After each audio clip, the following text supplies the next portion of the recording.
Okay, hello. Good morning. Good morning.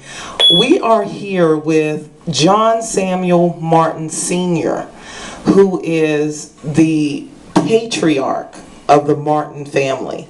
And just to recap, John means God is gracious and merciful, and Martin means warlike. Oh, definitely warlike. Right. So even though he's a combination of those things, because my grandfather was gracious and merciful and wonderful. So I think maybe John as a father maybe have been more warlike from the stories. Well, my grandfather's, on my mother's side, his name was Samuel Mack.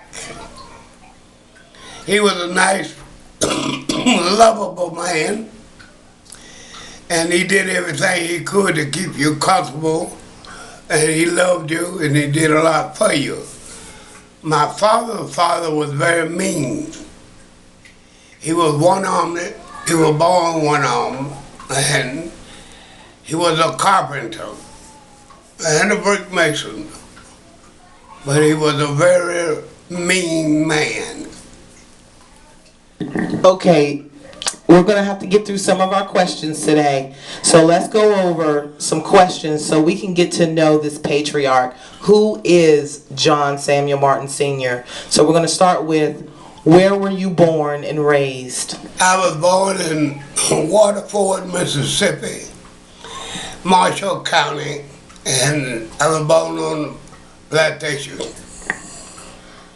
Wow, you were born on a plantation? Yes. So your family was sharecroppers? Sharecroppers for years. We were sharecroppers until I went into the service. And when I became 18, I went in the military. World War II. Wow, so you served in World War II. Yes, I entered in November the 23rd, 43, and I stayed down till 1 June 1964. So that was, retired in 1 June 1964.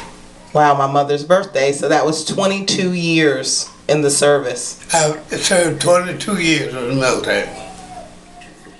Okay, so we're going to now try to get to know you a little bit personally and get to know like what you really like to do, you know, who you really were. So do you have a favorite color? I guess you would say my favorite color is blue. After getting away from the farm, I learned to do many things. And I went back to school for education, which I had none when I went into service. I had a partial 4th grade elementary. Wow, and how did you get education when y'all were on the farm? On the farm, you only could go to school when there was no work to be done, which was very rare.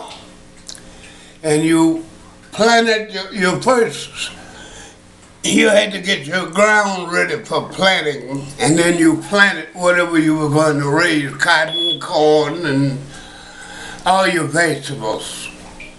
And from there, after you planted, you had to, raise it, tend it, keep the grass down out of it, and then you had to harvest it. And the majority of your vegetables you can, just like the fruits, you can all fruits.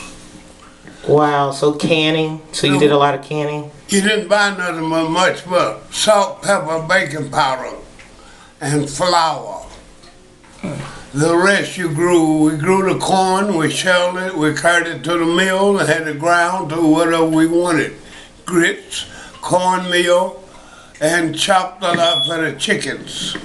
That's wonderful. And I see here that you have traveled to many countries, including India, Italy. What are some others?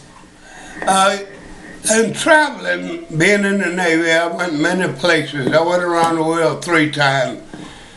In India, I was in Calcutta, Bombay, and New Delhi. They are very much Tamil people. They are got a sawmill. They ship a lot of timber to different countries. We bought a lot. The United States bought a lot of timber from them for these utility poles they put up the whole wiring. In all neighborhoods where you see the utility pole wires holding the wires up, that is, most of that wood came from India years ago. Now I don't know where we're getting it from. Okay, and where did you meet your wife? I met my wife in let me think about it for real, in 1947.